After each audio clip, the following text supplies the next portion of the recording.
T'es sur Facebook, tu vois ma face passer et là tu te dis ah, « Une capsule avec Louis T, ça va être du contenu nuancé et fiable. » Ou encore « Oh non, pas Louis T, il a fait une joke sur le troisième lien, depuis ce temps-là je l'haïs, je fais plus confiance. » Tu viens de vivre ce qu'on appelle l'effet halo.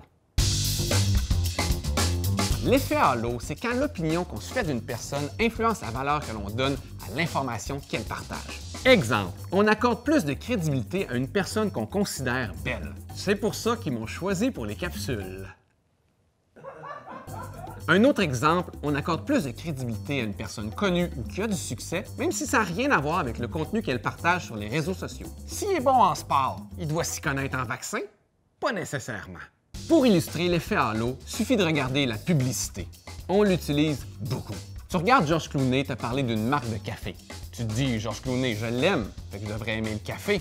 En réalité, Georges, il a peut-être même pas goûté, puis il s'y connaît peut-être même pas en café. Il est plus jeune, Georges. Passé 3 heures de l'après-midi, s'il boit du café, il dort mal, le lendemain, il est bougonneux, il fait juste chialer. C'est ce qu'on dit dans le milieu. L'effet inverse peut aussi se produire. Tu peux voir circuler un texte d'un chroniqueur que t'aimes pas et avant même de l'avoir lu, t'es fâché. Et ça influence ton interprétation du texte. Bref, on n'est pas neutre face à l'information. En fonction de la personne ou du site qui publie, on met parfois des lunettes roses ou des lunettes brunes. Ça peut aussi faire en sorte qu'on croit une information pas très fiable.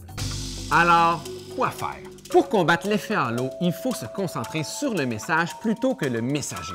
Imagine les mêmes propos, mais dits par quelqu'un d'autre. Imagine la capsule que tu viens d'écouter, mais avec Georges Clooney. Ça n'a pas de sens. Il connaît rien au biais cognitif, Georges Clooney. Là-dessus, je vais prendre un excellent café, un Mespresso. Le meilleur des cafés.